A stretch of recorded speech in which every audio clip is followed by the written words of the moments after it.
am. Great to see you again. We're back. Birdie on One, your favorite podcast.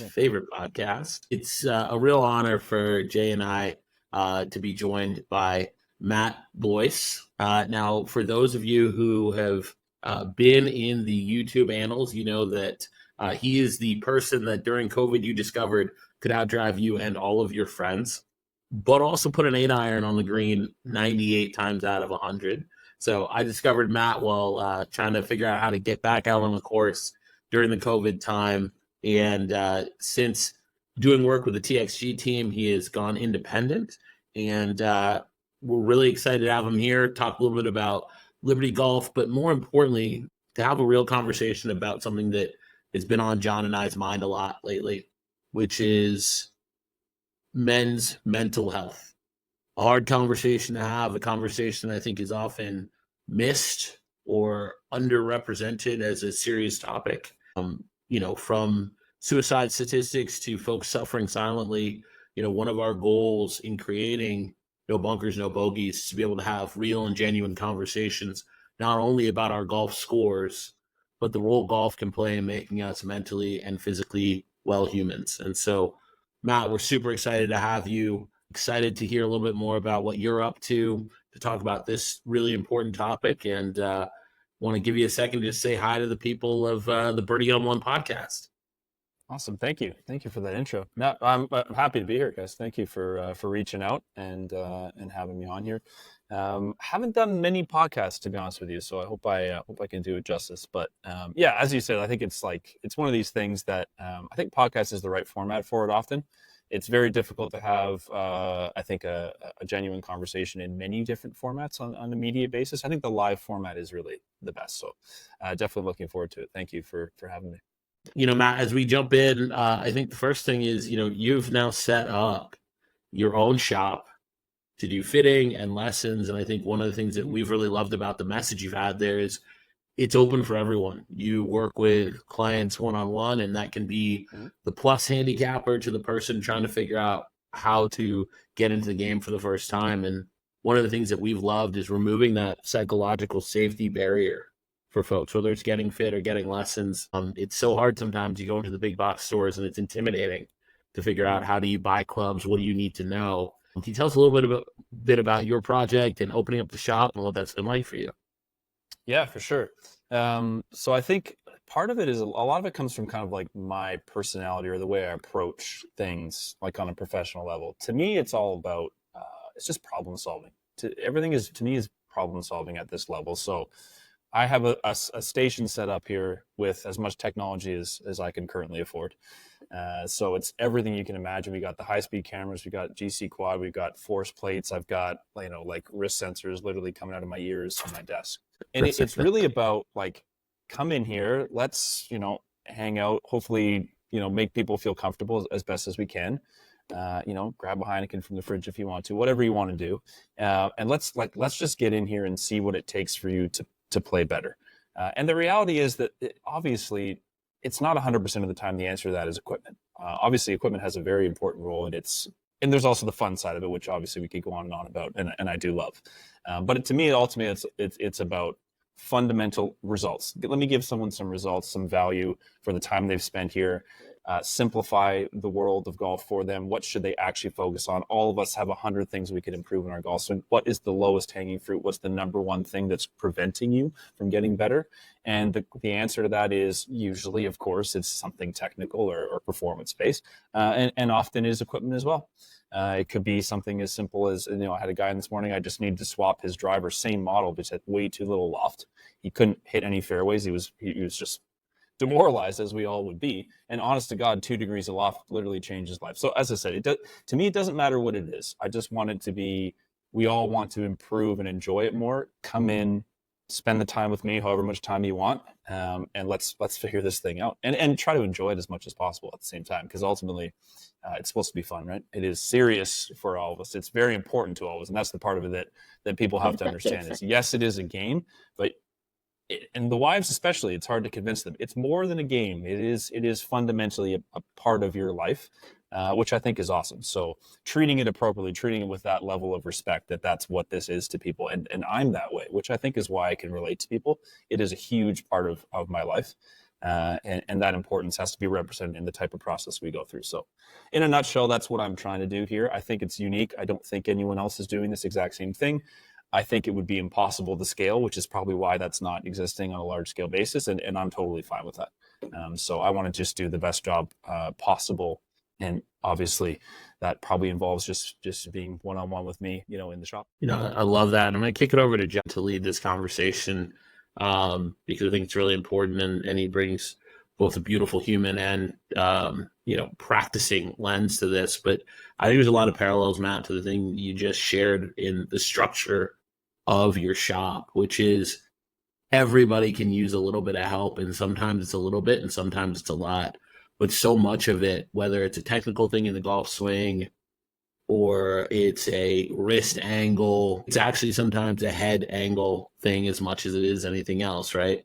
Being able to accept the help and have an environment which feels open and accepting of you as the human, so you can actually come in and do the work. And I think, John, as I turn it over to you, I'd love to, as we get into this conversation about men's mental health, why is golf such a good place to start? And I'd love to hear you and Matt talk a little bit about that, because sometimes that shoulder-to-shoulder interaction is the place where more comes out than sometimes necessarily a face-to-face interaction. Matt, I'm sure our listeners have heard me talk about how psychotherapy is typically done where people are staring face-to-face, maybe no more than 1.5 to 2.5 feet close to each other. And it can be really intimidating, not only for the person who's receiving the therapy, but to be honest, for the clinician as well. And golf really offers this perspective of we're both walking the course together. We're both having this experience at the same time. And when I was thinking about you talking about the shop, one of the things that struck out in my mind is that these clubs are not only tools, but they're also our companions while we go through the course, while we go through this journey of golf. And the way that you describe trying to match a golfer with these tools and these companions really makes me think of how you see golf as more than just a game, but also a tool and a space for growth and discovery. So I'd love to kind of hear more about that in terms of your perspective and what the sport means to you.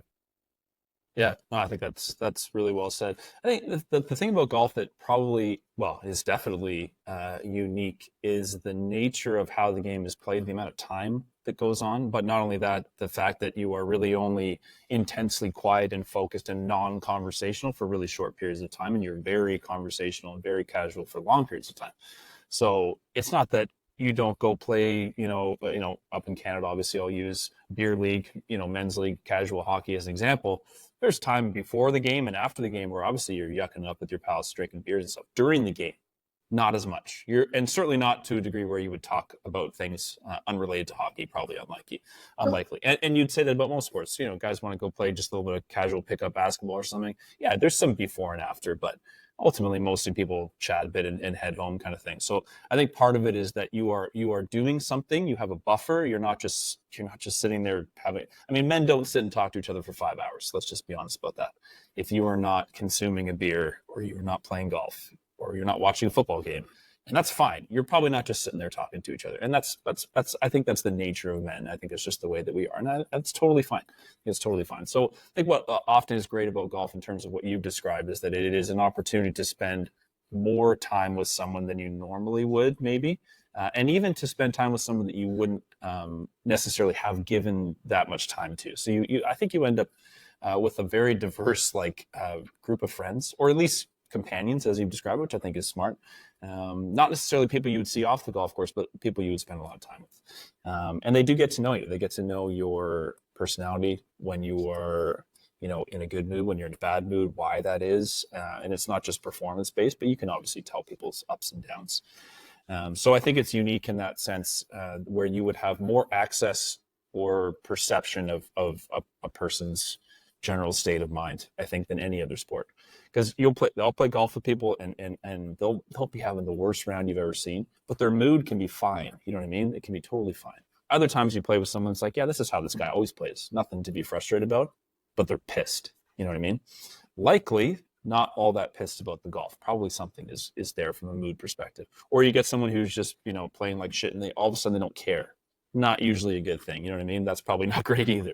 So it's I think golf, especially from a men's perspective, is an opportunity to spend the type of time with your fellow man that you probably normally wouldn't do. And I think that's what's great about it. But it's also something that we really enjoy. It's extremely aspirational. It captures like the imagination in terms of what's possible. You get glimpses of greatness that you would not achieve in any other sport. There's just nothing you can do on a football field that you will ever see on TV. It's not going to happen for you, but golf is not like that. So to me, there's just so many components, and you can eat a hamburger midway through for no apparent reason and have 5 beers. Yeah. Like, it's just, there's so much going on there that's so appealing.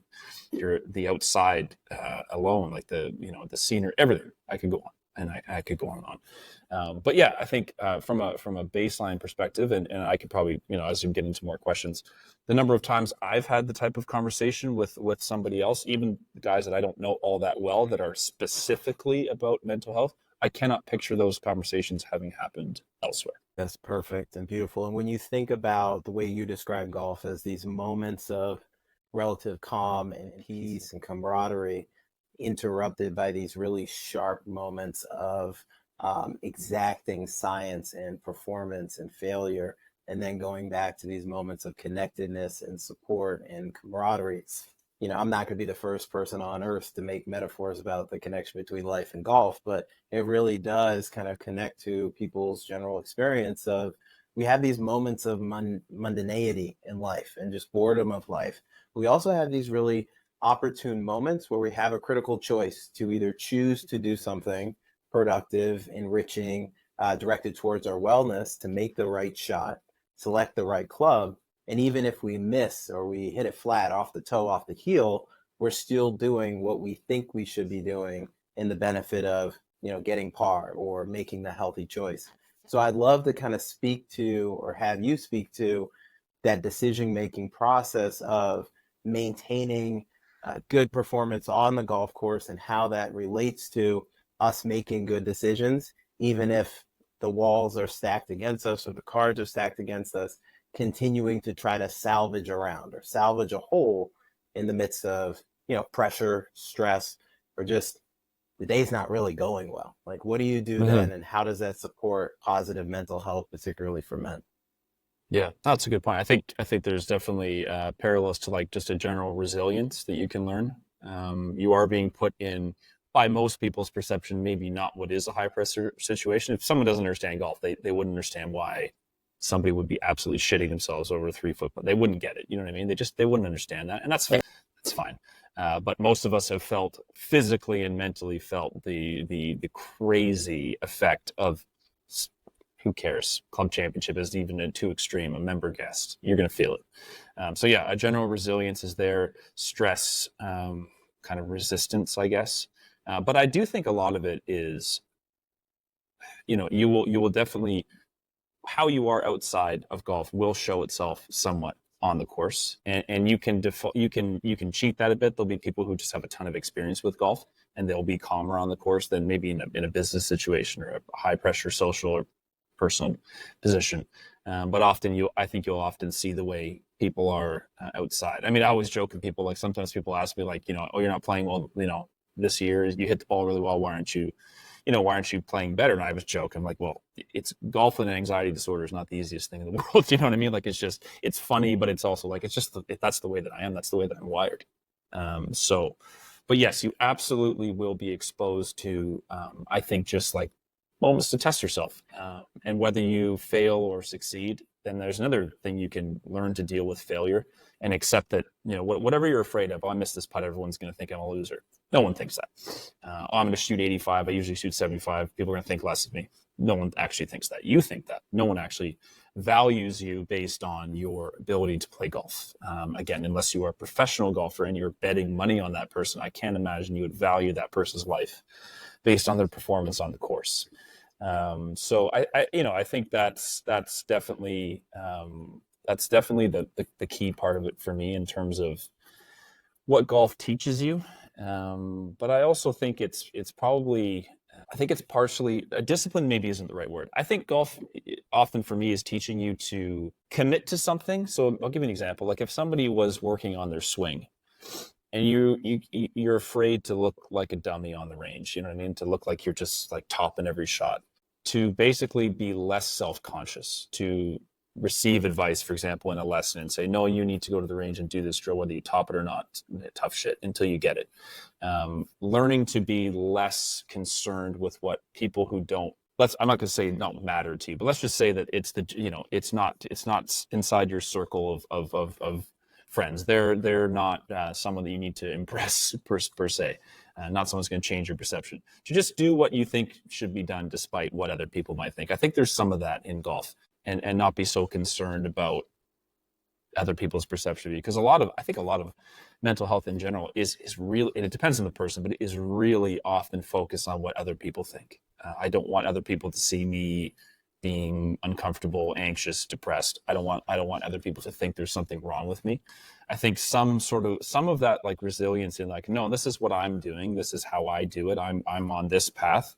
I'm still going to be an enjoyable person to be around on the golf course, but I'm working on my swing this week, you know what I mean? And I might not hit it as well. And who cares? You know what I mean? The same way you go out to dinner with friends and you're like, no, actually I have 2 drinks now because I need to cut down. I have a little bit of an issue going, to not worry that person be like, oh, you're kind of boring this week. It's like, no, I have a bit of an alcohol dependency. I need to cut back on this. So there's that. And I can't speak for everyone, but I know for me personally, the perception of other people is something that prevented me for a very, very long time from doing anything positive or getting any help whatsoever. And that's not going to be true for everyone, but I think it largely, I would guess, and John, I'm sure you would know this much better than me. I would guess that for at least half of people, it's got to be a factor in preventing them from taking the first step, I would assume. For sure. And I'll answer that and I'll throw it to Matt. But what I always tell people is people coming to your aid when you're stressed out or you're going through your worst or you've hit rock bottom, that's the rent that they paid to be loved by you, whether they're a friend, parent, partner, pet, child, whatever it may be. Those people want to be there for you when you're going through the worst day ever, or the worst period, or a tough time, or a challenging time. And oftentimes depression, anxiety, whatever it might be, really tricks you into thinking the opposite. We think of depression as a monster, as a warring entity trying to storm the castle. Of course it wants to separate you from your resources. Of course it wants to separate you from your allies. Of course it wants to separate you from any hope of defeating it. And so we are able to reach a point through therapy or non-formal means where we get to think about the battle we want to take to depression as opposed to depression taking it to us, or anxiety. We want to take that battle to anxiety versus anxiety taking it to us. We really do have a chance to shift the narrative and shift the tides in that fight. And there are tons of people out there, both who have training or just have a special relationship with you or the individual, who are willing to fight that fight. So Matt, I'd love to hear what you have to say about that, or any other questions you have. Yeah, I mean, listen, I love that line, and it's been fascinating for me to listen to the two of you talk. And I think one of the things that, Matt, you see great golfers, right? And you see someone stripe at 325, you see him stick it for par, and like there's this weird thing that happens in your mind, which, as an adult, is not true, but you start to think like, hey, someone's got it all together, right? Like they're playing perfect golf, they're out there, nothing can be wrong, and those people can be battling things that you never have seen. And I think that, I remember watching you play and I'm like, man, I'm never going to hit it 315 like that with any driver you put in my hand. Man, if my golf game were just that good, like how great would it be? And yet the moment I admired the most out of you is when you said, hey, I'm stepping away because this is the right thing for me and I've got to take care of myself, and being honest in that admission. I think sometimes we can, on the golf course, forget that people come to play golf because they love to play golf, but they also come to golf because it is a moment where maybe you don't want to talk about it, but you are looking for some companionship from your friends and the people you care about. And like we've all been in our, teens and 20s, like where you're joshing people, you're getting after them, blah, blah, blah, blah.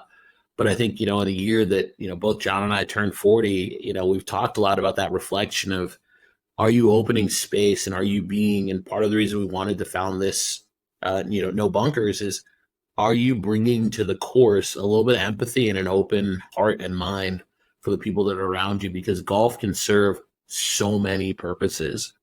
And I think we've talked a lot about how do you yourself go get help. But, Matt, when you opened it by talking about observing your friends play and you see someone who doesn't care, or they're getting down on themselves, what are some of the ways that you've been able to help broach that conversation where, you're concerned and you're seeing something from someone and you don't want to, ruin the round or, make someone not feel like they're welcome to come play, but you do want to have that quiet word to be like, hey, listen, I'm here for you. Like, whatever the thing may be, doesn't matter. We'll get through it together. Because I think sometimes it can be hard as an observer when you're concerned to feel comfortable also broaching that, because it's a hard topic and people are prideful and they feel 100%. Like it is a loss of face to say something. 100%. Yep. That is absolutely true. I would say, especially for men, and especially in a situation where maybe that the people you're playing with aren't your closest friends, but you do spend a lot of time with them.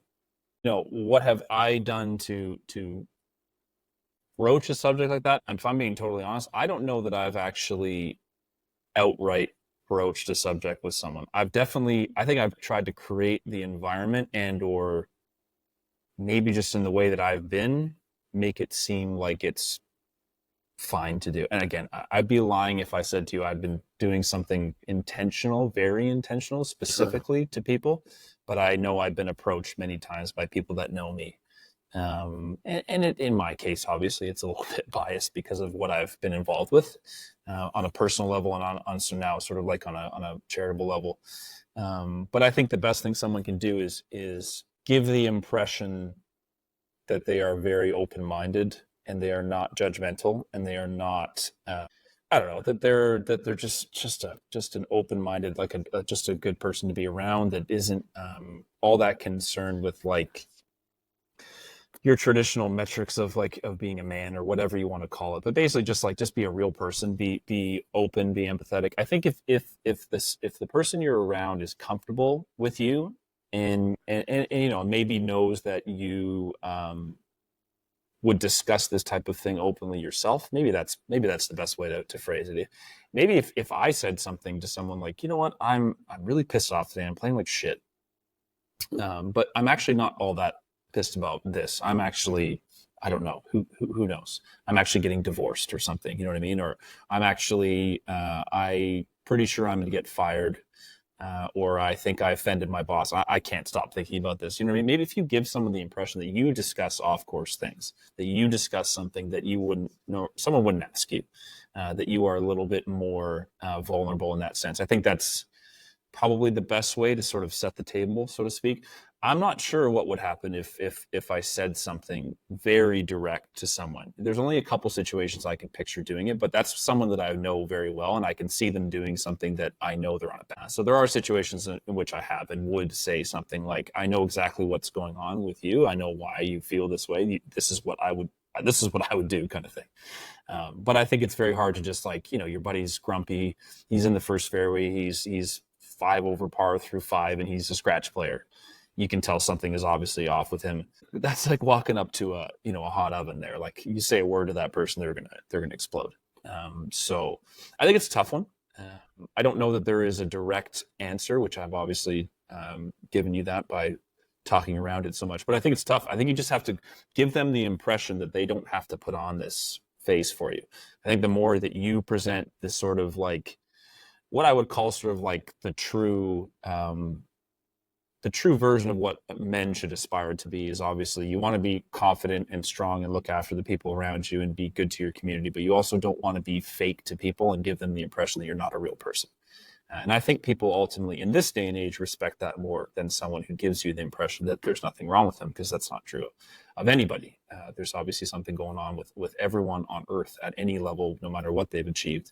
And I think we've seen that recently, like what you described, Matt, I think was perfect in that you would watch me, for example, doing something and go, that's aspirational to me. But then come to find out, hey, this person's a real person as well. Certainly life is not perfect for them.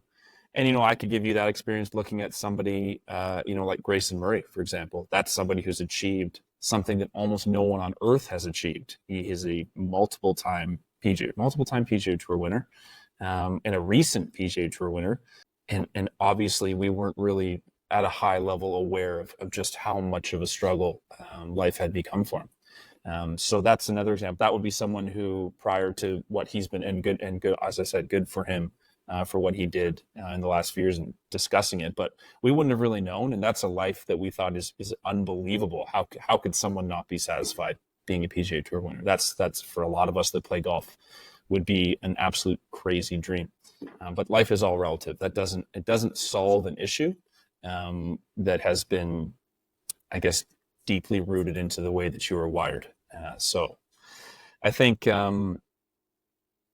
it's a process. It's a process. There's probably no Band-Aid rip-off to go, this person's struggling right now here in this fairway, I'm going to get this person off this path. I think it's a series of little things. The little things you do over time, and hopefully they will approach you at some point or start a conversation with you at some point. I love that idea, Matt, that it's a perspective game, right? Like, you're playing to member guests, you're playing a casual foursome, you're playing for your company. Like, none of us went pro, and there are no millions on the line. Certainly pride is a thing, and like, you want to win and you want to, beat your buddy. But I like the idea that you can control the way that you show up.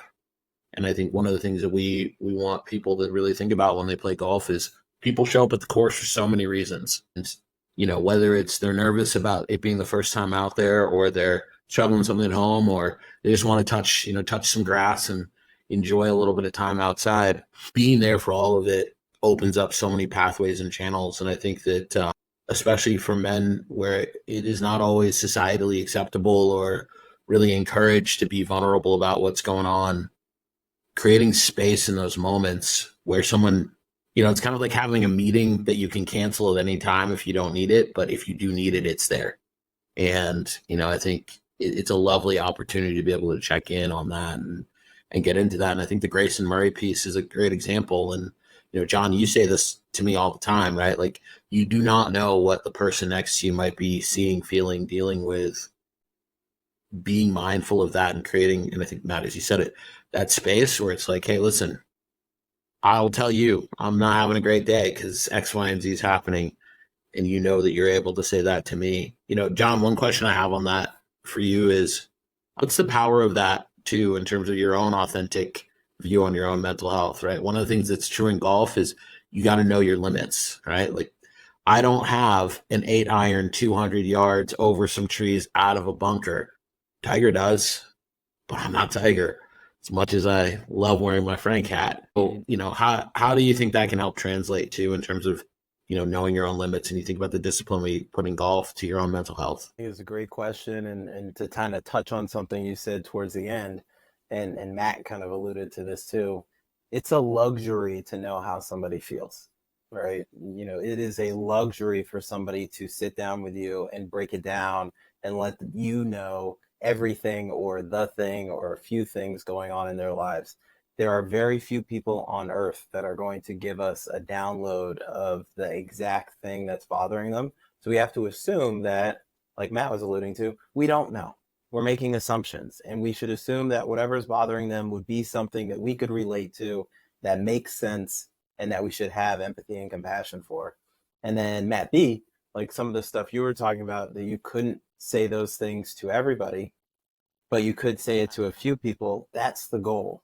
Every person should have at least one or two people that they feel like they can have those real conversations with. They can get down and dirty on what's going on with their mental health, what's going on in their lives.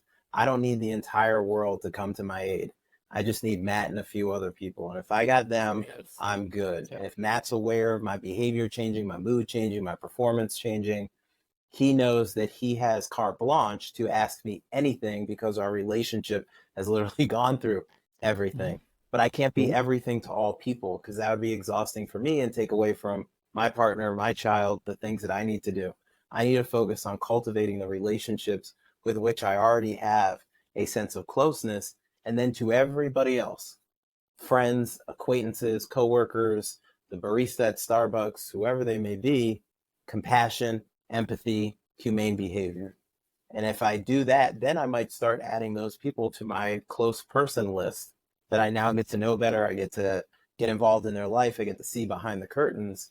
But at the very least, I need to make sure that the people I've made that close friend relationship with, that husband relationship, that father relationship with, that I manicure and take care of and protect those relationships. And then everybody outside of that, that I say that the door is open if you need it, but also recognizing that, oh man, if so-and-so needs that phone call or that conversation, I might not be the person to give it to them, but I know that the friend who might, so I might be able to call them, let them know, or we have a community that kind of supports each other that will get that conversation to happen somehow, some way. But I think knowing your limits is important with all things. And again, we're not trying to be great at everything we do. We want to be great at the things that provide us with value, lasting value, lasting health, right? I could have all the things in the world, but if I don't have my physical and my emotional health, those things will erode very quickly. And so prioritizing what's important to you, the relationships, the moments of time that you have is going to allow you to have better emotional health most of the times, because the other things that don't add value are going to dissipate. You're going to spend a lot less time worrying about those things and more time building and uplifting the things that matter to you in your life. But that's kind of the way that I approach it. And again, it's hard for me to do, and I'm a psychologist. I should know some of these things that I should do, but it's challenging because we're bombarded on a daily basis by people and things telling us that we need to do better, we should feel better, we should be bigger, faster, stronger, more attractive, more rich, be able to hit our ball further. But for a lot of us, we should be happy with where we are, because where we are is pretty damn good, and can be if we change our perspective. You know, Matt B, one of the things that we really admired is, in addition to opening up your work with Liberty Golf, you're also doing nonprofit work and helping to build some charity work around the cause, and including a golf tournament, which is awesome. Love to hear a little bit more about that. And, Jay and I are going to have to figure out our way up to Canada to hopefully participate. And you can see my 225 Stinger off the tee, which, gets the job done. You guys are welcome anytime. Absolutely. A little bit of background on that. So, what year is this? 2024. I guess 3 years ago, kind of just middle of COVID, would be when I sort of stepped away from work very, very formally, took some time to get some treatment. Obviously went down a million different avenues, but I think the one that probably really broke the cycle for me was going to a TMS clinic, and also was a talk therapy clinic at the same time. So the therapist technician that looked after me most of the time, as I started to, and using getting better as a relative term, because obviously I certainly had my struggles since, but let's just say as things were progressing, sometimes we would have conversations just about the general state of what it's like to get treatment for mental health, what it costs, what are the obstacles to it, what's going on with a lot of people that are just not doing it, they're getting worse. So we kind of had conversations for, I literally was in there every day for months. We'd have some conversations at times about what would it look like to start a foundation, even just on a small scale, where you would more or less you'd raise money, obviously, like all foundations do, but you would apply it extremely targeted. You would have almost no, call it like bureaucracy to it. You'd have very little in between the issue and the source of funding, let's call it. I mean, let's be honest, money is the main factor for things that's going to change the situation for someone. The reason a lot of people don't do it is, John and I were talking about right before we started, actually, it's not just the money for the treatment itself, it's all the obstacles in between, the whys, I can't do at the time, childcare, time off work, all that stuff. So what does it look like just on a basic level and honestly, I think what we talked about with my business, my personality wise, is just like, I don't have any patience for a lot of stuff that just takes too much time, and there's too much talking about it and not enough action. I can't tolerate it just the way that I'm wired. And so when it comes to starting something like a foundation, to me, it's all about like, okay, what is the issue? What needs to happen? You know what I mean? And on a person-to-person level, it's like, what does this person need to not commit suicide? That's the first priority. What do we need to do to make this not happen? Obviously, we will try to treat them on a higher level afterwards, make sure that they're improving and can live call it a more healthy, fulfilling lifestyle. But at a basic level, how do you stop that from happening? How do you interrupt? How do you get in the way of something that will ultimately have a really tragic end to it? So that was kind of the basis for the whole thing. So it obviously took a lot of time. It's very expensive to get, not-for-profit corporations set up. Charity approval is very expensive. We had a law firm that did a fantastic job. We were extremely well supported by sort of the community that I have access to, mostly through golf. That's just private citizens, companies, everyone. It was quite amazing. So that was approved and official as of about a year ago today. So first thing we did was get a golf tournament going. We ran one last year. We raised, I would say, like a good amount of money as a starting point, that we started to get the framework ready for a partner clinic that's going to do treatments for us, where we've got people applying that need financial assistance. So as I said, it's my patience for the time that things takes has been tested, but it's ultimately at a basic level, it's just like let's get moving here.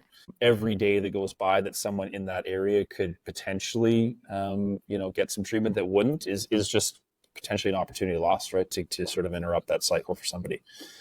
So the foundation will grow in terms of the scope and the scale of it, but for now, basically whatever money is raised, we'll just fund somebody's treatment right away. So mental health treatment in Canada is fine. Certainly we can't complain like it's some crisis, the worst in the world or something. It's definitely not true. There's things that public coverage will cover, but I'll give you an example. It took me almost 7 or 8 months to get connected with a psychiatrist, and this was 10 years ago when I decided to get some help.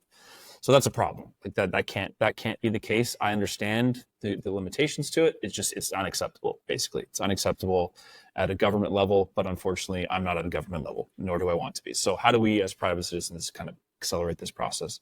And the answer is that there are private clinics that do exist, and we need to get people in the doors there because the waiting time is essentially none or very little. It costs money. Fine, we'll raise some money, we'll pay for it, no problem. So it's just eliminating the barriers. There are things at a societal level that you and I and three of us probably can't change during our lifetime. We can be part of a movement of it, but these things take a very long time. So in the short term, how do we get people that wouldn't seek treatment, can't afford treatment? How do we get them in there? How do we remove the barriers in their life that will stop them from doing it, not just finances? How do we apply treatments that are non-traditional? So we talked about TMS, which is the cranial stimulation. That has some solid research to it. Talk therapy during it, I think, is extraordinarily important. I don't know if I would have done as well with just the treatment itself. And then the other sort of, compounds that are coming out, various, whether it's like a psilocybin trials, all these kind of things that are happening. We want to be a little bit more at the front of it. And then what are things that like just we've done ourselves? What have we been through that we can kind of give people some guidance? What worked for me? What didn't work for me? What was a waste of time? What was a waste of money? And what are the lifestyle things that I did to interrupt certain things? Because it's certainly not been a perfect process. I mean, if I look at the last 4 years, enormous ups and downs. Numerous times where things look just like an absolute lost cause, and then ultimately that's not what happened, right? So I think people need to know that they can get out of it. It's just you need help, right? You need help, and I think you guys said it very well. The whole world doesn't have to help you. I think people would be amazed how little it takes to bump someone off that course. The same way you'd be amazed how little it takes to bump them on that course. When there's existing issues there. So for us, it's just like, we're never, and nor do we want to be some sort of international, extraordinarily large, organization that does millions of people. It's not going to be that way because it's not how stuff should work. It needs to be done at a very small level. You need to deal with people individually. And as I said, it's just, I think it suited my personality because to me, I really like to just take action and get moving on it. So luckily that's what we've been able to do. So another tournament coming up in a couple of weeks at my home club. We're going to raise a bunch of money again. We're going to put it immediately towards people's treatment, but also start to put a little bit aside because eventually we would like to have our own clinic. Again, nothing huge, but a location. It's managed by a doctor too.